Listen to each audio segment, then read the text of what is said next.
Hi, welcome back to my world of fragrance.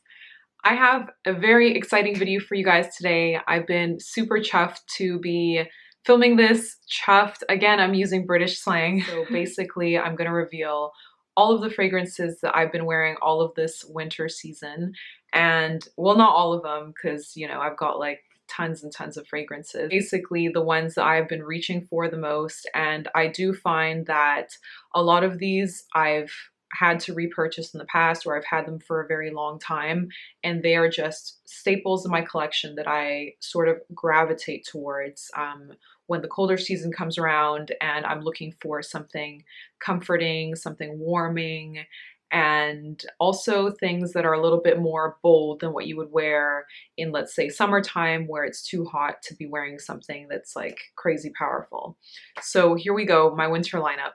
Okay, so I've tried to mix up a little bit of high and low, a little bit of known brands and lesser known brands, kind of a little bit of a mashup for you as usual. So I'm gonna start off with the Oud category. Actually, I'm gonna call this category Knock 'em Out, okay? These are heavy hitters, they are statement fragrances, and they are ones that work really well with a nice long winter coat, you know? So first off, we have Oud Abramad by BDK Parfums, and this is a French brand that is fairly new. If you haven't heard of BDK Parfums before, they're quite modern in their style, I would say. It's like nice urban chic types of fragrances. This is Oud Abramad, so this is the offering from the house that is, supposed to be the Middle Eastern style fragrance, the Oriental oud style fragrance from their line. And this smells like a spice rack. This smells like the top shelf of the spice rack, your absolute favorite spices, where they're all stored. And this is an extremely dry, oh, the cap actually is really on there tightly. I did an unboxing on this on my Instagram and I could barely get the cap off. So yeah, let's just talk about presentation. I love the presentation of these bottles to begin with. I would say that this is a good balance between oudi and spicy, so it is a wearable oud. I just think that in general, you should all check out BDK Parfums if you haven't already. They have some nice offerings, and I do find that this is nice for layering as well. If you want to have an oud layer to your fragrance, or like a nice spicy aura to whatever it is that you're wearing, you can amp it up with Oud Abramad, but also nice on its own.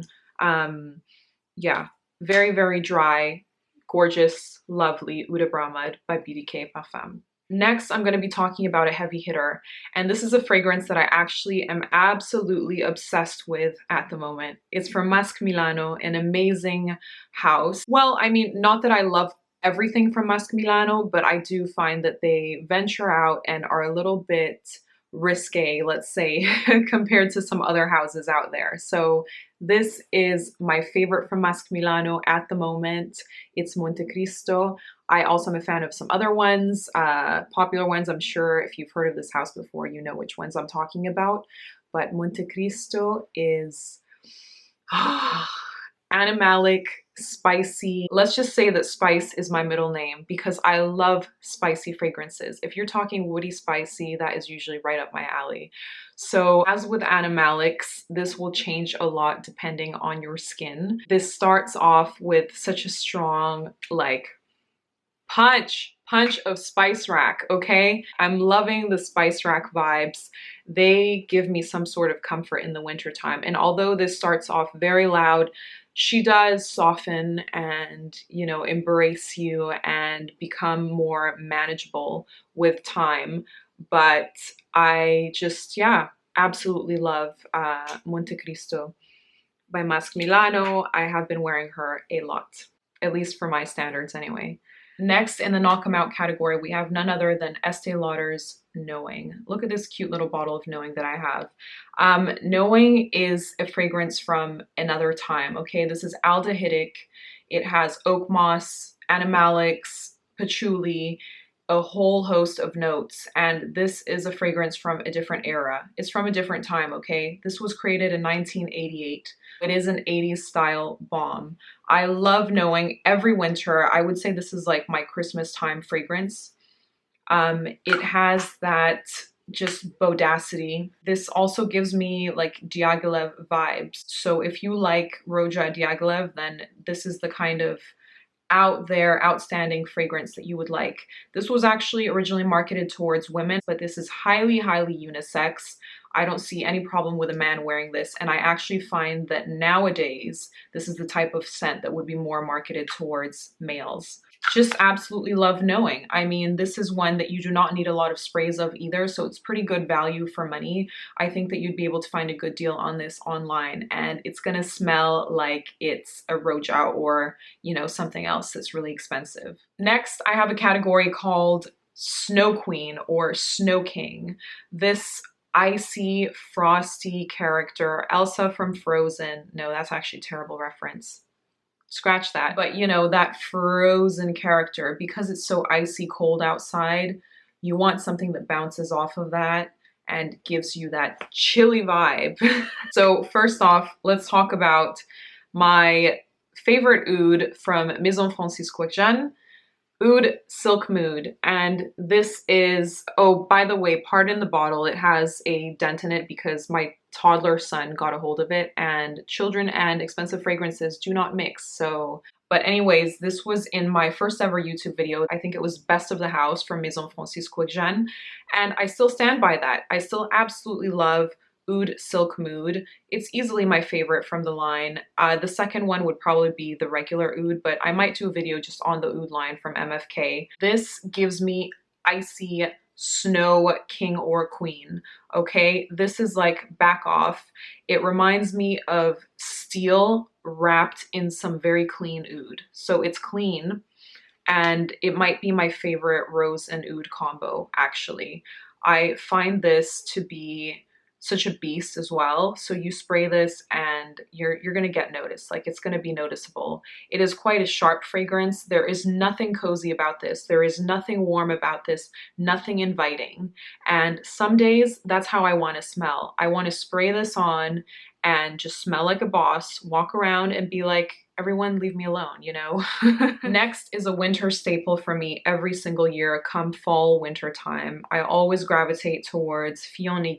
This is my winter snow queen back off fragrance as well. Although there is something comforting about her in some way, because this smells of pine needles and it reminds me of where my parents live. They live like out in the forest, and taking a walk in the crisp winter air, having the cold air rub against my cheek while I smell and am surrounded by all of these pine trees is the feeling that I get when I wear this fragrance.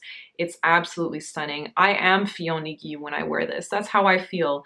And this is a fragrance that is, you know, unisex. Everything that I mention is always unisex. Gorgeous on men and women alike. I'm not sure if this projects super strongly, but I can always smell this on myself, and I'm just cocooned in this fragrance. I love Fille. It is full on pine needles, full on trees, full on fresh air and nature. So if you like that type of thing, I would also recommend, I was just in Berlin and I smelled Atelier Bique's Bohemian Woods. So do check out Bohemian Woods if you kind of like this vibe. I tried to put them together, compare them, but it's just not going to happen for the time being. I'm just in love with this girl, and definitely check out Fille if you haven't already by Serge. When it comes to comfort and wintertime, there's nothing more natural than amber. I needed to have an amber fragrance in this lineup, and my amber of choice at the moment is my newly acquired Ambre Fetiche by Goutal. This used to be called Annick Goutal, and I was actually wondering for a long time what happened to Annick Goutal. I haven't been seeing this fragrance talked about very often. And Ambre Fetiche I originally smelled many years ago.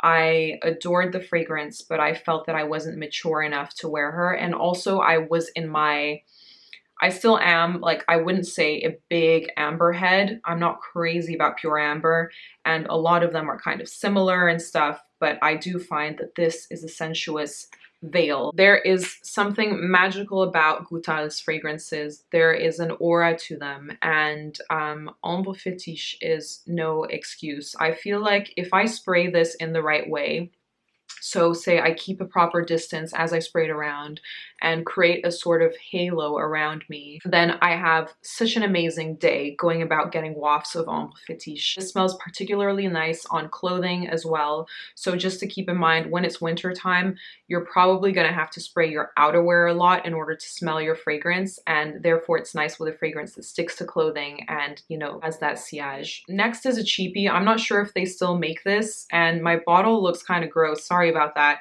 But this is Dolcelisir from L'Herbolario, and this is a dupe for Ambre by Hermès. It's also a fragrance that came before Oud from Parfums de Marly. So if you like that cinnamon dessert type smell, then definitely check out Dolcelisir. This is a gourmand fragrance. It's very, very cinnamony, comforting. It smells like apple pie to me.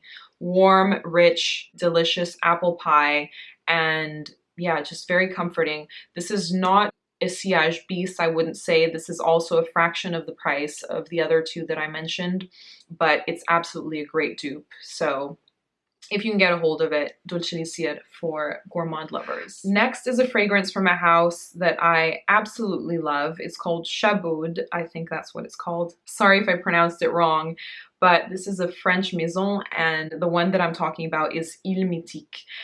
Mythique is extremely heavy on the anise. If you hate anise, stay far away from this. But this reminds me of these licorice sweets that I used to eat in Denmark. And also, fun fact, I'm half Danish. But Mythique is that comforting licorice. This is so realistic. Like, this doesn't even smell like a perfume. It smells good like a perfume. It doesn't smell like you're straight up wearing like rubbed licorice all over your body, but it's just so delicious to me. You know, as a Dane, I love licorice and I love this fragrance. When I wear this, I want to eat myself up, okay? This is my gourmand dream. I'm not one to want to smell too much like cake or dessert or a cookie or what have you, chocolate even. I'm not huge on chocolate either, but something about licorice, I can do that, okay? I want to smell like a licorice stick. I don't mind that at all. And Oud has some really nice realistic creations, so definitely check out this house if you haven't already. Next in my comforting scent category is a fragrance that I am crazy about, Bois by Naomi Goodsir. And this one I think gets a lot of hype in the fragrance community. I don't really know anymore, but this is one that the first time that I smelled her, I was like, wow. What the hell is that? I had never experienced fragrance in this way before. And this is straight up bonfire. This is bonfire and then dries down to the embers of a fireplace. There's that fragrance by the fireplace, but to me, this is my by the fireplace. There's nothing sweet about this. Like, this is just bonfire. And I love the smell of bonfire. I used to work in a fashion PR agency, and once these people had borrowed some clothes and returned them, and they had had a photo shoot like out where there was a bonfire, and I had never smelled clothes that smelled better than that before. Like, that was just heaven to me. I loved it. I was just soaking in the smell of those clothes. So when I found that there was a perfume that I could wear that could make me smell like that and make my clothes smell like that, I had to, of course, get her. Bois does become quite linear if you're talking about complexity and all of that, but I just want to wrap myself in this smoky, smoky balm. And to me, this is utterly seductive. This is the kind of thing that turns me on. Weirdo. So when it comes to comfort, nothing is more comforting than a winter scarf. A wonderful, oversized, soft, voluptuous scarf wrapped around your neck. And I love to, as soon as it gets cold and it's scarf weather, go and spray this fragrance all over my scarves, because something about it and the dry down is just musky, inviting, beautiful, gorgeous, and it is Visa by Robert Piguet. And this one is actually called V now. They were sued by Visa for having this name, sadly. I don't really understand why though. Like, To me, Visa is a generic name, but Visa is probably one of the best sellers from Piguet, and that is for a reason. This is a peach. She's musky, she's soft, she's a statement. She is a peach that I've never smelled before. A musky, wonderful, grown-up peach. And like I said, I just spray Visa all over. I have a little miniature version of V. Sorry, V, not Visa. And I love this fragrance for my scarves. Ever since I first discovered this many years ago as well, I just found that there was something extremely elegant about this fragrance. Now, if that's not your thing and you'd like a different type of scarf scent, then I do recommend Volutes by Diptyque. And this is just a lovely modern tobacco fragrance that I feel is just stunning and comforting, and there's something very attractive about this one to me. Perhaps it's the honey or it's the dried fruits, but there's just something that whenever I smell Volutes draws me in. So this is another one that I would recommend to spray on scarves and coats and jackets and what have you. So come winter time, I always love a white floral. There's something about the icy cold air and then contrasting with some beautiful white winter floral that is just captivating and stunning to me. So I have quite a few white florals that I love, but one that I always turn back to is number 22 by Chanel. This is number 5's evil stepsister, if you ask me. A cold, aldehydic, floral fragrance. She is definitely distinctive. And I find number 22 to be amongst one of the cleanest scents as well. I like layering this fragrance with a clean oud fragrance I have from Bella Bellissima called Tombée de la Nuit, and I also like this on its own. I find that on a man, this would smell extremely clean and extremely stunning. On a female, this just smells like high class and distinctive and beautiful. I have a whole story with this fragrance. I actually first purchased this on my 22nd birthday as a gift to myself. The very first time that I smelled number 22, I wasn't overly excited about her, but then I wore her, and this was actually in hot weather. But trying her in cooler weather, I just feel like this is a match made in heaven to me. So I love that outstanding floral. It's like that cool, icy breath against the window, you know? And there's just something so classy, magnificent about number 22. Not for everyone, I imagine, but definitely worth checking out and trying. I also absolutely love an orange blossom in the winter time. A nice, sweet, syrupy, inviting orange blossom. And my go-to for this time of the year is Safanad by Parfums de Mali. And this is just a syrupy, warm. This juice, actually, the color of this juice gives away how this fragrance makes me feel, okay? Just wonderful, inviting, aristocratic as well. The bottle might have something to do with that, but it's a full experience wearing this fragrance. And I just love the invitingness of an orange blossom in the winter time. This is actually my favorite time to wear orange blossom. I'm not a big fan of a summer orange blossom. I'm just not that type of person, although I do find it lovely on a lot of people. But a rich orange blossom, yes, that's what I'm talking about. And this is very long lasting as well. And I will probably be repurchasing this when I've run out. So next is a fragrance from Stephane Humbert Lucas, and this is Khôl de Bahreïn. This is a fragrance that I feel like I don't hear spoken about that much compared to others from this house. But this is a very powdery, lush winter fragrance to me. This is an inviting, rich soap bar in powder form, and there's something very comforting about this. It also has a hint of Tante Neige from Villoresi to me. So if you like that fragrance, you're gonna love this. And I don't really know why it's called Khôl, actually. It does not remind me of anything Khôl-esque at all. None of those vibes. I feel like it should have been more called like Poudre de Bahreïn instead. That would have been more fitting to me.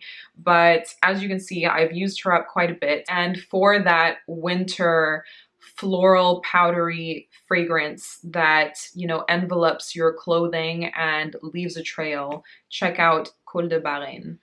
Now, on an icy cold winter morning, to me, there's nothing better to wear than a fresh scent, a winter fresh scent, mind you. I want to feel clean. I want to freshen up. I want a cup of coffee and this scent to accompany that and lift me up and power me through the day, because it's dark outside. I'm moody. I haven't seen the sun in God knows how long. Days are shorter, etc. So I need something to add a spring to my step. So one of my choices for that is Le Bain by Youp. And this gives me an antidote to the winter blues, okay? This has anise in it. I don't think it's listed or whatever, but I feel the anise in this. And that, as I've said before, my friends, is an extreme trigger of comfort for me because it reminds me of my childhood and memories and whatnot. This dries down with a soft vanilla in it as well, which also makes it comforting. I'm not a super vanilla head either, so I like my vanilla blended with other notes. I just simply do. This is light, yet you still feel her presence. And this is another one from the 80s. This is from 89, so it is older than I am as well. Let's give that away. And I just find Le Bain very comforting. I love the bottle as well. Simplistic, modern, love it. Marketed towards women at its time, but again, there's something about these 80s fragrances that would appeal to men now, I feel, and actually less to women now. This smells more like a masculine fragrance if we're talking 2019, 2020 standards. So Le Bain, check her out. It's cheapy. You can get a good deal on this. Next is perhaps a surprising one for wintertime, but like I said, it's the morning time and I need something to wake me the heck up. So I love Jardin Sur Le Nil, and this is it a cult? I don't know, but the Garden series created by Jean-Claude Elena for Hermès is a pretty popular line. And this takes me back to my childhood in Asia. Another fun fact, I grew up in Asia, and we used to eat green mangoes from the mango trees. We would dip them in this chili and salt mixed together, and it was so delicious. I mean, my mouth is watering just thinking about this, just talking about it, I'm really craving that green mango. So this is the smell of that, if anyone is familiar with that. That's super green, fresh mango and dipped in that yummy salt. There's nothing salty about this, but as soon as I smell that green mango, it just links together with that, you know, powder that we used to dip it in. And I just love this on a winter morning. There's something so beautiful about this fragrance. It has multiple layers to it. It's not just the green mango, but that sticks out to me in such a magical way. And I do commend Elena for this fragrance, this creation. I need to get a bigger bottle of this next time, actually, because this is way too little and I love spraying her. This does not last overly long or anything, but like I said, it's a morning fragrance for me. So I will wear her in the morning, and then in the afternoon, I will follow up with something a little bit more robust. Let's say I would follow up with Safanad by Parfums de Mali or something else that I feel that goes well with this, and then it's a good day, people. This list is actually quite long. Sorry if I'm like breezing through some of these, but a lot of ground to cover, people. So this is a fragrance by Gallivant, and this is called Istanbul. They have fragrances for different locations, and this is a peculiar one because this is resinous, but is still fresh. It's a fresh resinous fragrance. This smells like opoponax, and it's, again, a fresh opoponax. To me, this is nothing crazy overwhelming, and I wouldn't say that any of these, like in the fresh category, are crazy overwhelming in any way. They're fairly simple, and Gallivant, I feel, makes simplistic types of fragrances. Their packaging is simplistic as well. I like the vibe, and it's also small and cute, you know? So I can easily throw this in my bag. So that's great for me. And yeah, sweet opoponax, yet easily wearable. easily unisex again, and I have nothing much else to say about this. This is a well-dressed person to me, and this smells like a person who takes their hygiene seriously but still wants to smell somewhat special. Also, shout out to my deodorant, because I've been wearing a deodorant recently that I quite like, so why not mention it? It's from Agent, and this says unisex on it. So this is a vetiver fragrance. It's a very, very smoky vetiver. I'm not a huge vetiver person, but there's something about this very smoky vetiver that I absolutely love. Just thought I would mention this to you. This is a natural deodorant, and I am definitely a person who likes to promote using natural deodorants. Do you know how much crap there is in regular deodorant? So this is one to check out. It does have a high dosage of essential oils in there, so I would not recommend wearing this with light clothing. Wear it only with dark clothing, because if you sweat a lot, then it might, you know, leave some sort of oil stain on your clothing. So you've been warned, but a great smell. So there you have it. I think we're done now. I have a dry throat from talking about all of these fragrances, and I've tried to limit myself. Of course, I've been wearing other fragrances. I've been wearing more. I can't go through everything. And will I do a perfume collection video one day? Yes, I probably will, but I need to get a little bit more organized. And I also need to get rid of quite a few fragrances because, of course, I can't wear everything that I own. So there's some that I need to get rid of. I'll probably be posting that on my Instagram as well. Maybe I'll do some giveaways with the ones that I don't want anymore. So stay tuned for that, and let me know what you think about my winter lineup. Are you familiar with all of these fragrances? Do you have any favorites amongst the ones that I mentioned today? Thanks for watching. Please like, comment, subscribe to my channel, and I will see you next time. Smells like a person who takes their hygiene seriously.